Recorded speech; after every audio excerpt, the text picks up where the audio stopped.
안녕하세요. 네, 반갑습니다. 새소리가 나네요. 네. 장미꽃이 엄청 이쁘게 폈죠.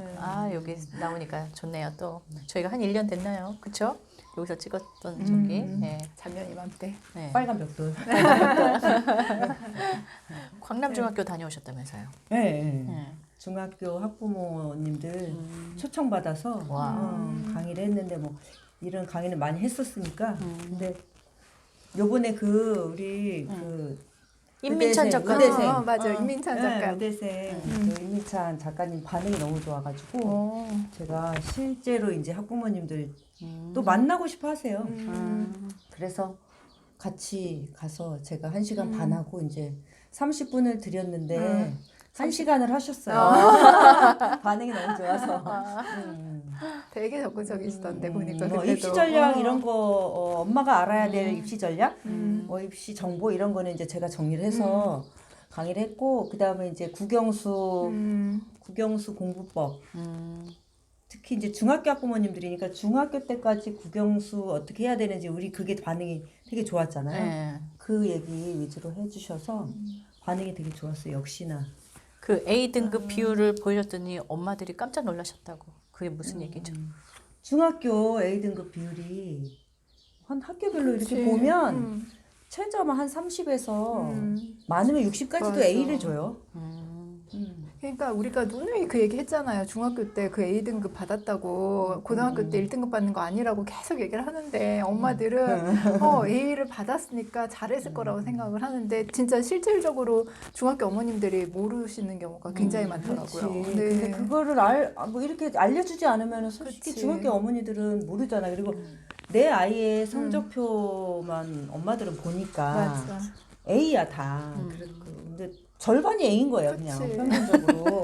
그러니까 그거를 보더라도 A도 이제 좀 나눠야 될 것 같아. A를 보는 자세. 정말 99, 100에 가까운 맞아요. 정말 그 A인지 A 플러스 정말 A, 90점에 A 가까운 제로, A인지 중간 정도 되는 A인지 그거에 따라서 고등학교 때 갔을 때 등급 차이가 확실히 그쵸, 나는 것 같아요. 임민찬 그 작가님도 그랬잖아요. 그게 90점, 그러니까 킬러 문제? 그렇잖아. 그러니까 그쵸. 90점 A는 킬러 문제 놓치는 거야. 그쵸, 그쵸. 틀린 무등급 거야. 놓치면. 맞아. 그러면 이제 한 3등급 이하로 그치. 내려가는 거지. 1, 2등급이 안 되는 거잖아. 그쵸? 근데 이제 100점 A는 킬러 문제를 잡을 수 가능성이 그쵸. 있는 거지. 그러니까 적어도 98점 이상은 좀 나와야지 고등학교 가서도 그 점수가 좀 유지가 될 수 있다라고 그 등급이 유지가 될 수 있다라고 생각을 해야 될 것 같아요. 그러니까 90점까지는 거의 반 이상 주는 거잖아요. 그러면은 90점까지는 그런데 중학교도 킬러 문제가 있죠. 맞아요. 중학교도 있죠. 중학교도. 그래서 중학교도 어쨌든 간에 모든 아이들이 다 사실 90점 넘게 할 수는 없는 거거든. 교육청에서 어느 학교 뭐 몇 프로 이런 걸 사실 다 보고를 하거든요. 근데 60%도 봤어 나는. 그러니까 그렇기 때문에 모든 문제를 다 쉽게 낼 수는 없고 킬러 문제는 무조건 내기는 해야 되는데 이제 그거를 얼마나 맞추냐에 따라서 좀 달라지죠. 궁금한 게 그럼 A등급이 30에서 뭐 60% 되면 이렇게 교육청에서는 A등급을 많이 맞게 해서 아이들이 자신감을 갖게 하려는 그런 게 목표일까요? 조금 교육청에서는 일부러 뭐 몇 프로 이상 그런 거는 아니에요. 많이 맞을수록 뭐 좋다 이런 건 사실 아니에요. 그런 건 아니고. 근데 아이들 입장에서 중학생 아이들이 A를 내가 맞았다. 90점도 A고 100점도 A일 때 그 아이들이 느끼는 어떤 자존감 그리고 자신감 이런 것들에 좀 영향이 있을까요? 궁금해지는데. 근데 그렇게 쉽게 내는 이유가 왜 쉽게 낼까? 근데 예전에는 사실 이게 학교마다 이렇게 약간 제재가 들어가는 게 뭐였냐면 쉽게 냈다고 제재가 들어가진 않았어요. 어렵게 그래, 냈을 어렵게 경우에 한마디씩 이렇게 뭔가 신고 어머님들이 너무 뭔가 이상하게 냈다 이런 식으로 그런 경우가 간혹 있거든요. 그러니까 쉽게 냈다고 뭐라 하지는 않아. 근데 어렵게 냈을 때는 꼭 뭐라 하는 경우가 있었거든요. 근데 지금은 어쨌든 예전에는 뭐 다 이런 식이 아니었으니까 다 등급제로 좀 나왔을 때는 상관없었는데 지금은 퍼센트로 딱 그냥 90점 이상 뭐 이런 식으로 하다 보니까 근데 옛날에 사실, 중학교가 등급제가 있었어? 옛날에 있었죠. 그렇죠. 있었지. 우리 딸이 상대평가 때 큰애가 상대평가잖아. 그치. 그때가 등급제였나? 등급 나는 있었지. 중학교 때 등급을 등수 했던 거. 나왔지. 등수. 등수는 나왔는데 등수 나왔지. 등급은 기억이 안 나서. 네가 몇 등수는 등급이야? 나왔어. 등수는 나왔고 등급이라고 하긴 그렇고 상대평가였지. 그치, 등수. 상대평가였고 등급제는 아니지. 9등급제는 고등학교 그쵸, 가서 하는 그쵸. 거지. 상대평가. 등수가 나왔으면 등급제는 아닌 거죠, 그렇죠? 그러니까 등수로 서열화하는 거를 이제 막기 위해서 이제 A, B, C 해서 이렇게 했던 것 같아요. 그렇죠. 그러다 보니까 이제 중학교 학부모님들이 A 등급이 그렇게 많은 줄을 사실은 뭐 어디서 가르쳐 주지 않잖아. 학교에서도 등수가 사실 나오는 것도 아니잖아. 지금은. 그 성적표를 이렇게 보면은 뭐 그 50% 이게 성취도가 A다라는 게 표시가 안 되잖아. 그렇죠. 그러니까 이제 엄마들은 내 아이 성적표를 보면 그냥 얘가 뭐 90 몇 점이고 A야. 그러면은 되게 잘하는구나. 그럼 이 학원 네. 보내기 잘했다 하고서 계속 옛날에는 보내고. 예를 들어서 뭐 만약에 100점이야. 100점인데 항상 등수 1하고 동점자 수 이렇게 같이 나와요. 그러니까 1하고 맞아, 그랬어. 동점자 수가 20명이면 20, 가로하고 20 이렇게 나오거든. 그러면 100점을 맞았어도 100점짜리가 20명이나 돼? 그러면은 그랬어. 이런 맞아, 식으로 맞아. 엄마들이 체감을 했었어요. 이게 뭐 잘 봤어도 잘 본 게 아니구나. 못 봤어도 절반이 지금 동점자가 절반이 절반이구나.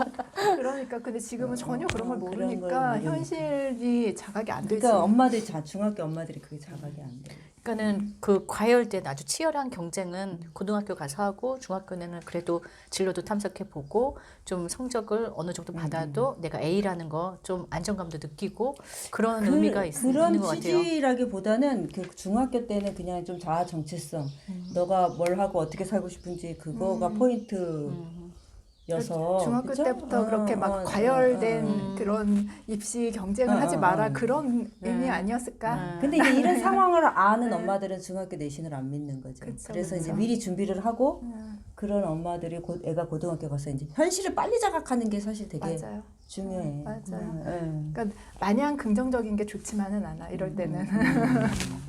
네. 그래서 놀라시더라고. 그렇게 이제 이렇게 PPT로 이렇게 몇 개 학교를 띄워서 이렇게 보여드렸더니 이게 놀라시더라고. 놀랄 것 같아요. 그럴 것 이걸 같아요. 또 자료가 내가 그냥 얘기하는 거랑 자료를 보여주면서 하면은 맞아. 이게 더 이렇게 설득력이 있고 맞아. 있으니까 그렇구나. 아이고 참 아유. 다녀오셔서 소감은 어떠셨어요? 그 중학교 어머니들. 네. 이번에는 이제 임민찬 그 작가님하고 같이 갔던 게 되게 중학교 때부터 이제 입시 정보에 대해서 알아야 될 것들을 이제 중심으로 정리를 하면 항상 남는 아쉬움이 뭐냐면 내가 입시를 뭐 나는 수능을 치러본 사람이 아니잖아요. 그러니까 이제 다니면서 취재를 해서 사실 이제 입시를 중심으로 하는 건데 공부법에 대한 얘기는 물론 이제 공신들을 많이 만나서 얘기를 할 수는 있는데 실제로 인사이트는 그렇게 없지. 수학은 어떻게 해라. 근데 이제 그 부분이 굉장히 항상 사실은 내가 이제 강의할 때 하는 내용들을 엄마들이 많이 알아도 애가 국영수를 못하면 대학을 못 가잖아. 맞아요. 우리가 맨날 강 수능 국영수 잘하는 애들이 뭐 국영수 잘하는 애들 대학 가잖아요. 맞아요. 입시 정보 아무리 많으면 뭐 할 거야. 그렇죠. 근데 이제 그런 부분을 아주 디테일하게 제가 설명을 할 수는 사실 없어. 근데 요번에 임민찬 작가님이 가셔가지고 그 얘기를 이제 굉장히 상세하게 해주셔서 어머니들 반응이 진짜 좋았어요. 그거는 수능을 이제 겪어본 사람, 그치. 그치? 본인이 해보고. 본인이 해보고 만점에 가깝게 공부를 우리 그 동영상에서도 얼마나 반응 좋았어요.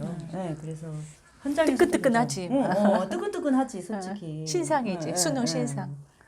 그래서 그게 굉장히 이색적이어서 나는 이렇게 세트로 다니면 좋겠다. 이렇게 세트로 다니면 완벽하겠다. 근데 이제 뭐 학교에서도 굉장히 왜냐면은 원래는 이제 학교에서는 저만 오는 걸로 저만 이제 그 초청 강의 의뢰를 했으니까 저만 오는 걸로 알고 있었는데 제가 선생님한테 전화를 드려서 이런 분이 있는데 이분 강의 진짜 들어봐야 된다. 그래서 이제 제가 사실 서비스로 1+1. 플러스 원. 좋다. 1+1 이렇게 간 거야. 근데 이제 엄청 좋았지. 그 세트 강의를 딱 들으면 이제 엄마들은 알 걸 다 아는 거예요. 그렇구나. 그 다음에는 이제 애들이 알아야지. 솔직히 임민찬 작가님이 하시는 방법들은 엄마들이 알아야 돼. 아니 엄마들이 알아야 되는 게 아니라 애들이 알아야 돼. 엄마는 애가 타지 그냥. 그치. 엄마만 알고 있으면 애가 그치. 타지. 알면 알수록 열이 뭐 받지. 열받지. 엄마 또 어디서 못 듣고 왔구나 막 이러고. 또 그 임민찬 작가님의 그 감탄스러운 그 완벽에 가까운 그거를 그냥 마냥 엄마들은 부러워 하는데 우리 애 보면 또 상대적으로 한숨이 나오잖아. 하나하나 실천하는 거밖에 없어요. 방법은 사실 다 있잖아. 방법 알죠? 그치. 응. 방법 알지? 그러면 중학교 때 올 A를 받아서 다니던 학원 계속 다녀. 근데 고등학교 갔더니 3, 4등급 나와. 그러면은 학원을 바꿔야 되나요? 그 얘기는 다음 시간에 할까요? 네. 네네. 예고편. 그러면 다음 시간에 이 얘기를 나눠보겠습니다. 감사합니다.